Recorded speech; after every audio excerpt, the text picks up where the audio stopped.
성경 말씀 보겠습니다. 창세기 15장 1절에서 7절까지 말씀입니다. 이후에 여호와의 말씀이 환상 중에 아브람에게 임하여 이르시되 아브람아 두려워하지 말라. 나는 내 방패요 너의 지극히 큰 상급이니라.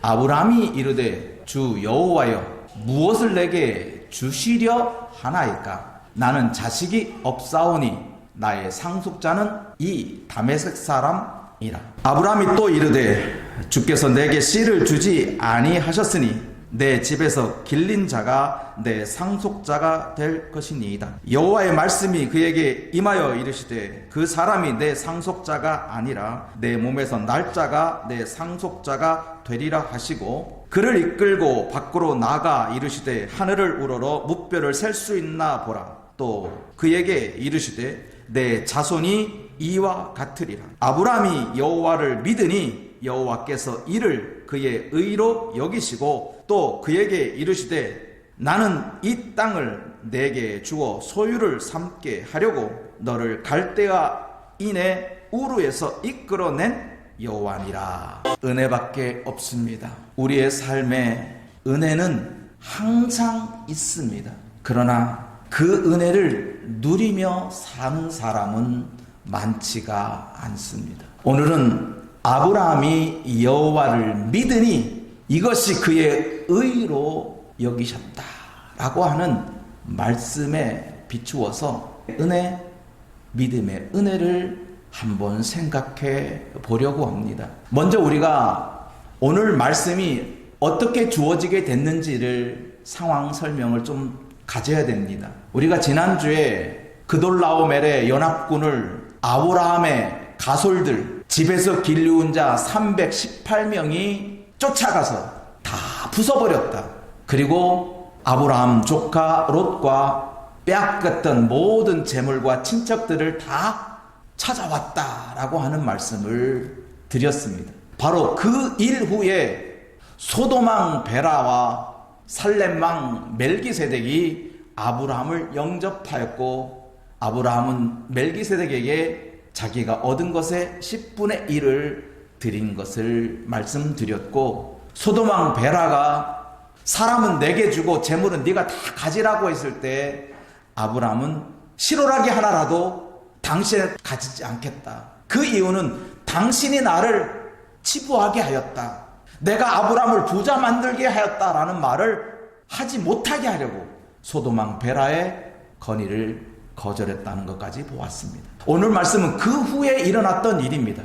그 후에 하나님께서 뭐라고 말씀하시냐? 이후에 여호와의 말씀이 환상 중에 아브라함에게 임하여 이르시되 라고 했습니다. 여기서 주의해야 될 것은 여호와의 말씀이 나타났다는 겁니다. 여호와께서 환상 중에 말씀하신 게 아니라 여호와의 말씀이 환상 중에 나타났다는 것입니다. 여호와께서 나타난 것하고 여호와의 말씀이 나타난 것은 성경은 엄청난 차이입니다. 여호와께서 나타나셨다는 것은 여호와의 사자가 나타났다는 것인데 여호와의 말씀이 나타났다는 것은 태초부터 계신 그 말씀, 이 세상이 생기기 전부터 계셨던 그 말씀, 요한복음에 따르면 태초에 계셨던 그 말씀은 육체로 나타나신 예수 그리스도를 말하는 겁니다. 그러니까 창세기 15장에 나타난 여호와의 말씀이 환상 중에 아브라함에게 임하였다라고 하는 말은 태초부터 계셨던 그리스도께서 나타나셨다는 말씀입니다. 그 말씀이 임하여서 하신 말씀이 아브라함아 두려워하지 말라는 겁니다. 나는 내 방패다. 너의 지극히 큰 상급이다. 그러니 두려워하지 말라는 겁니다. 그러면 여호와의 말씀이 두려워하지 말라고 하는 것은 반대로 말하면 아브라함의 입장에서는 뭐예요? 두려워하는 게 있었다는 겁니다. 아니 전쟁에서 승리하고 돌아왔어요. 그돌라오멜 강력한 군대를 이겼어요. 그런데 무엇이 아브라함의 두려움이 됐을까요? 아브라함은 무엇 때문에 두려워하고 있었을까요? 도대체 아브라함의 두려움은 어떤 두려움인지 우리는 한번 생각해 봐야 됩니다. 믿음을 가진 아브라함이라고 해서 두려움이 없거나 근심과 걱정이 여러분 착각하지 마세요. 우리 여러분도 한번 이건 테스트 해보면 되는데, 우리 수련회 때 압력 훈련 하려고 어디를 가죠? 산에 들어갑니다. 언제? 밤 10시에. 그리고 언제까지 있으라고 그래요? 12시까지. 솔직히 이제 와서 생각해 봅시다. 그때 무서웠어요? 안 무서웠어요? 무서웠지요. 있는 거잖아요. 두려움과 무서움이 있으니까 하나님 붙잡으라고. 이 두려움과 무서움을 이길 수 있는 것은 하나님이라고. 그래서 산속에 들어가서 하나님 부여잡고 하나님이 두려움과 이 무서움을 이겨달라고 그렇게 우리가 수련회 때 기도했잖아요. 그랬더니 그 무서움과 두려움이 내려올 때는 딱 사라지잖아요. 올라갈 때는 어메 무서워 했던 것이 내려올 때 가볍게 내려와요. 아브라함도 두려움이 있었던 거예요. 근데 1절에서는 그 두려움이 어떤 두려움인지는 얘기하지 않아요. 그런데 2절에 보면 갑자기 아브라함이 이렇게 말하는 거예요. 하나님이 여호와의 말씀이 아브라함에게 나타나서 말씀하셨는데 두려워하지 말라고 말씀했는데, 그 두려워하지 말라는 말씀을 들은 아브라함의 말이에요. 주 여호와여, 무엇을 내게 주시려 하나이까? 나는 자식이 없사오니 나의 상속자는 이 사람 엘리에셀이니이다. 아브라함의 대답이 갑자기 상속자에 대한 이야기를 해요. 여호와의 말씀이 두려워하지 말라고 하셨는데 거기에 대한 답이 나의 상속자는 다메섹 사람 엘리에셀입니다. 다메섹 사람 엘리에셀은 아브라함의 종이에요. 아브라함이 자기의 종으로 삼고 있었던 사람이 엘리에셀이에요. 그에게 자기의 모든 상속을 그 사람에게 넘기겠다는 거예요. 왜? 나는 자식이 없습니다. 나는 자식이 없는데, 내가 자식이 없는 이유는 주께서 내게 씨를 주지 않아서 자식이 없는 겁니다. 하나님이 씨를 주지 않았으니까 내 모든 재산, 내 모든 소유 이제는 나의 종 다메섹 사람 엘리에셀에게 줄 것입니다. 그러면 1절과 2절에 또 와서 아브라함이 두려워하고 있었던 것이 무엇인지를 우리는 짐작할 수가 있어요.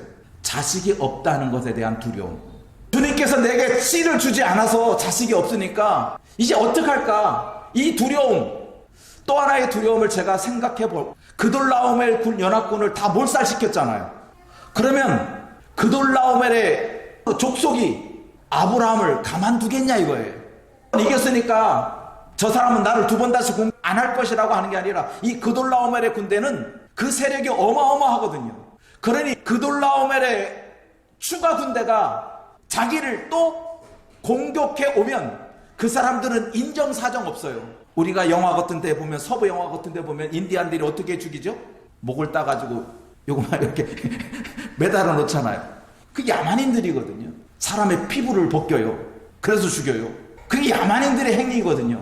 아브라함도 또한 그돌라오멜의 것들이 대한 보복, 그런 두려움도 아브라함이 있을 수 있어요. 그런데 오늘 본문에서는 상속자에 대한 이야기를 하는 거예요. 상속자. 그랬더니요, 아브라함이 이렇게 상속자에 대한 고민을 하는데 하나님은 뭐라고 대답을 했냐면은, 아니야, 네 상속자는 따로 있어.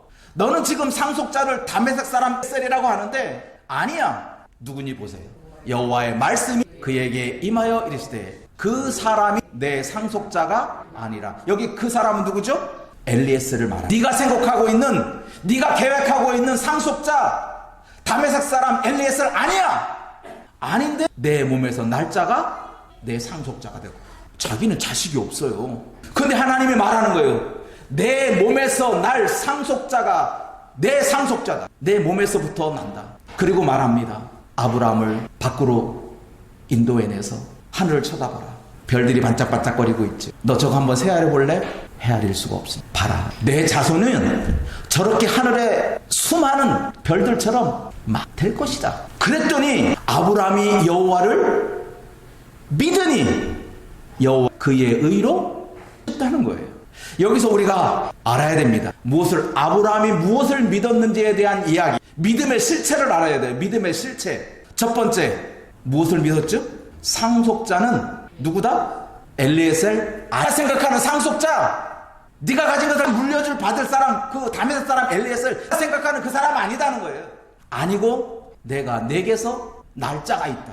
날짜가 누구냐? 아브라함의 상속자 이삭인데, 근데 이삭의 출생을 보면 우리는 너무나 신비한 이야기가 있어요. 이삭은 사람의 혈통을 따라 난 게 아니에요. 왜냐하면 이삭을 낳을 때에 아브라함의 나이가 100세입니다. 근데 이삭을 잉태할 때 이미 아이를 가질 수 없는 몸이었어요. 그런데 아이를 가졌단 말이에요. 그가 이삭이에요. 아이를 가질 수 없는 몸에 아이를 갖게 한 것이 이삭이라는 거예요. 그래서 출생한 것이 기쁨이 되는 거예요. 이건 사람으로는 도저히 불가능한 일이에요. 사람의 힘으로는 이삭을 낳을 수 있는 여건이 못 돼요. 그런데도 하나님은 그렇게 하셨어요. 그리고 그를 상속자로 삼으셨어요. 이게 창세기의 상속자의 개념이에요. 그런데 그 상속자의 개념이 신약으로 오면 아브라함의 상속자는 이삭이 아니에요. 아브라함의 상속자는 누구냐? 이삭의 뒤를 따라 나오는, 육체를 따라 나오지 아니하는 그리스도가 상속자다. 그러니까 아브라함의 믿음은 그리스도까지 가는 거예요.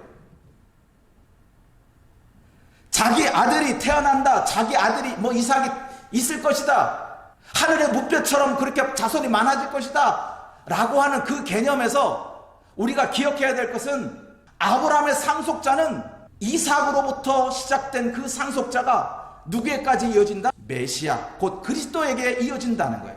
말씀이 육신이 되신 예수 그리스도 이어진다는 거예요. 아브라함이 그걸 믿었다는 거예요. 그리고 그 자손들이 어떻게 하늘의 별처럼, 제가 세계 여러 나라는 가보지 못했지만 몇 년 전에 스위스에 가서 스위스의 참새를 보고 놀랐어요. 왜 놀랬냐? 스위스 참새하고 한국 참새가 똑같아요. 그래서 전 속으로 그랬어요. 저놈이 나 따라왔나? 언제 비행기 따라 여기까지 날아왔을까? 제가 이 말씀을 드리는, 하늘의 별은 어디를 가나 다 있어요. 하늘의 별이 없는 곳은 없어요. 하나님의 백성이, 하나님의 자손들이 하늘의 별처럼 많다라고 하는 말은 하나님의 백성들이 없는 곳이 없다는 거예요. 하나님이 그렇게 만들겠다는 거예요. 우리는 종종 그런 말을 하잖아요.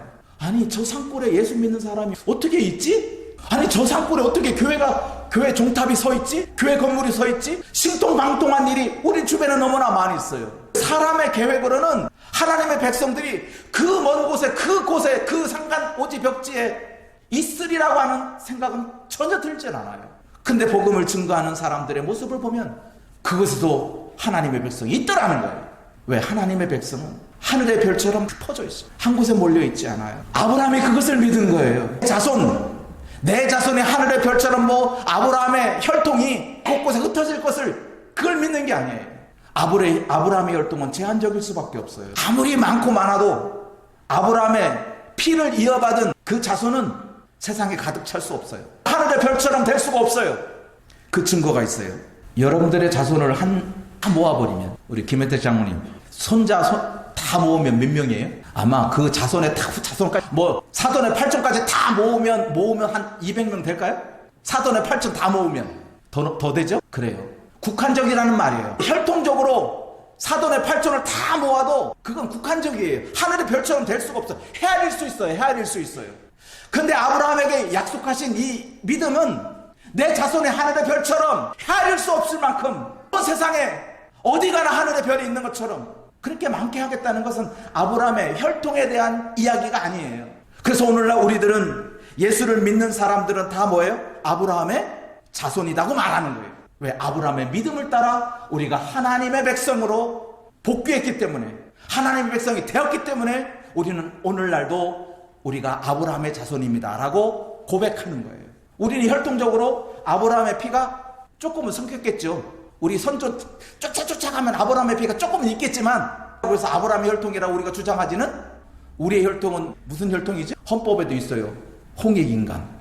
우리 혈통은 그렇단 말이에요. 그런데 믿어요. 그래서 오늘날 우리 예수 믿는 사람들은 다 아브라함의 자손이라고 고백하는 거예요. 또 아브라함의 자손이 되는 거예요. 그래서 아브라함이 얻을 그 믿음의 복이 우리에게도, 아브라함은 이것을 믿은 거예요.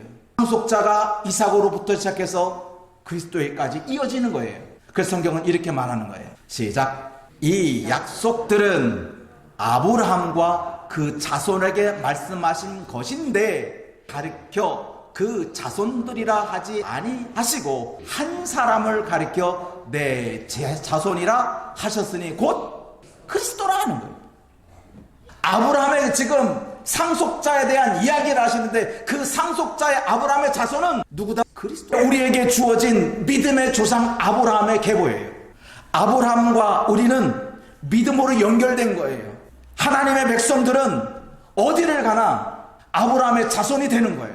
그 자손이 예수 그리스도로 이어지기 때문에 그리스도를 믿는 모든 자손들은 하나님의 자녀로서 부름받게 되는, 그런 이게 엄청난 믿음이죠. 제가 지난주도 말씀드렸습니다. 멜기세덱에게 11조를 드릴 때 어떤 목적을 가지고 내가 이걸 드리니까 나에게 복 주시옵소서 하는 게 아니라는 것을 분명히 말씀드렸잖아요. 아브라함의 믿음도 마찬가지예요. 아브라함, 하나님 내가 믿으니까 하나님 내게 복을 주옵소서, 하나님 내가 믿으니까 내가 이런 믿음 가졌으니까 내가 잘 돼야 됩니다. 아무것도 없어요. 그냥 하나님을 믿은 거예요. 그랬더니 하나님께서 그를 뭐 했다고 그랬어요? 의로 여겼다 그랬어요. 의로 여겼다. 의로 여겼다라고 하는 말은 죄라는 뜻이에요. 로마서의 말로 주어보면 정죄하지 않는다는 거예요. 왜? 예수께서 인간의 짊어지고 갈 모든 죄의 짐을 다 담당하셨어요. 예수께서 십자가의 은혜로 우리의 인간의 모든 짐을 다 짊어지시고 내가 너희의 모든 무거운 짐을 다 지고 가니까 너희는 뭐요? 이제는 편히 쉬라. 나를 믿고. 그리고 말합니다. 다시는 죄를 짓지 마라. 다시는 그러한 죄를 짓지 마라. 예수님의 십자가를 고백하는 사람들에게 죄를 짓지 못하는 이유는 하나님의 형벌이 무서워서가 아니라 그 은혜를 알기 때문에 우리는 죄를 지을 수가 없는 거예요. 우리가 죄를 짓지 않아서 의롭게 것이 아니에요. 아브라함이 지금 믿으니 의롭게 되었다, 아브라함이 죄 없는 자가 되었다라고 하는 말은 아브라함이 죄를 짓지 않아서가 아니라 이미 아브라함은 그 죄인인 것을 어떻게 아느냐? 여호수아가 이걸 증거했어요. 여호수아서 4장에 보면 갈대아 우르에 있을 때에 뭐라고 말했냐면 아버지 데라와 함께 신을 섬겼다 했어요. 그래서 우상 숭배자가 된 거예요. 아브라함은 갈대아 우르에서 하나님을 섬겼던 자가 아니라 우상을 섬겼던 자인데 그에게 하나님께서 말씀하셔서 내 고향 친척 아비집을 떠나라. 본토 친척 아비집을 떠날 때 어떻게 떠났죠?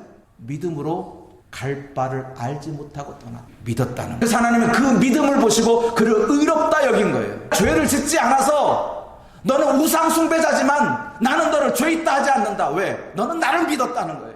그래서 두 번 다시 아브라함은 우상을 섬기지 않습니다. 여호와께서 말씀하시기 전에는 우상을 섬기는 자였으나 여호와를 만나고부터 여호와의 임재를, 여호와를 믿고부터는 우상 숭배를 하지 않습니다. 두 번 다시 다른 신을 섬기지 않습니다. 오직 여호와만을 섬기는 자가 됩니다. 그런데 그 아브라함의 로마서는 이렇게 기록하고 있습니다. 만일 아브라함이 행위로서 의롭다 하심을 받았으면 자랑할 것이 있으려니와 하나님 앞에서는 없느니라. 다른 말씀으로 하면 아브라함이 의롭게 된 것은 고향 친척 아비집을 떠났기 때문에, 우상을 버렸기 때문에 아니라는 거예요. 믿음이라는 거예요. 믿었기 때문에 하나님은 그를 의롭게 여긴 거지. 너 가족도 버렸어, 친척도 버렸어, 고향도 버렸어, 그래서 내가 너를 의롭게 여긴 게 아니라는 거예요. 왜? 아브라함은 행위로 말미암아 의롭게 된 것이 아니기 때문에. 그러면 여기서 우리가 정리를 해야 됩니다. 무엇을 정리를 하냐? 의롭다 하는 것, 믿었다라고 하는 것과 의롭다 하는 것이 하나님은 동일 언어로 쓰고 있다는 거예요. 그래서 예수님께서도 말합니다. 나를 믿으라고. 나를 믿으면 너희는 죄에서 자유함을 얻는다고 하는 거예요. 아니 어떻게 믿는 것하고 죄에서 자유함을 얻는 거 어떻게 연관이 되느냐? 믿으면 너의 과거를 다 청산한다는 거예요. 하나님을 믿는 사람들이 우상을 섬길 수 있습니까? 섬길 수가 없어요. 섬기고 싶어도 안 돼요. 저의 사무실에는 특이한 사진 한 장이 있습니다. 어느 무당이 저에게 준 사진입니다. 바로 예수님 사진입니다. 어느 무당, 목사님 왜요? 얘기 좀 합시다 그래요. 그런데 그분이 저에게 조그마한 액자를 갖고 오면서 하는 말이에요. 이것은 우리 집에 있을 게 못 됩니다. 그런데 목사님에게는 참 필요한 것 같아요. 브라질에 있는 예수상 사진이에요. 예수님과 우상을 겸하여 섬길 수가 없어요. 하나님이냐? 믿음은 판가름 나는 거지 하나님도 믿으면서 믿을 수가 없는 거예요. 하나님을 믿으면서 죄를 지을 수 있느냐? 죄를 지을 수가 없는 거예요. 어떻게 하나님을 믿으면서 죄를 지을 수 있느냐? 그건 있을 수가 없어요. 그래서 성경은 말합니다. 하나님을 믿는다고 하면서 형제를 욕하는 자는 거짓말장이다. 무슨 거짓말장이냐? 하나님 믿는 거 아니다. 내 형제를 향하여 나가라고 외치면서 저주를 퍼부으면서 하나님을 믿는다고 한다? 그 믿음은 거짓의 믿음, 가짜의 믿음이라는 거예요. 너는 믿는 거 아니다는 거예요. 믿는 자는 형제를 두고 원망하지 않습니다. 원망할 수가 없어요. 미워할 수가 없어요. 그래서 하나님과 우상을 겸할 수 없는 거예요. 믿음이라고 하는 것은 하나님께서 아브라함에게 주어진 이 믿음이 아브라함의 선한 행위를 보고 결정된 게 아니라고요. 아브라함은 그저 하나님을 믿었으니 고향을 떠나게 된 거예요. 아버지를 떠나게 된 거예요. 가게 된 거예요. 참 신기해요. 우리도 마찬가지예요. 하나님을 믿는 것 보면 참 신기하게 예수 믿었어요. 말로 형용할 수가 없어요. 그걸 어떻게 설명하겠어요? 설명할 수가 없어요. 그저 믿다 보니 엮어져 온 거예요. 믿으니 우리가 하나님을 사랑하게 되고, 그 믿으니 하나님의 사랑이 내게 보여지게 되고, 그 믿으니 그 사랑에 힘입어서 내가 원수까지 사랑하게 되는 거예요. 다른 말로 형용할 수가 없어요. 왜냐하면 하나님이 주어진 이 믿음도 은혜가 아니면 안 되기 때문에 억지로 이론적으로 이 믿음을 정리할 수가 없어요. 그래서 성경은 두루두루 살펴봐도 내가 믿은 것이 아니라 하나님께서 내게 믿음을 주신 거라는 거예요. 또 출발되는 게 아니라 또 출발되는 거예요.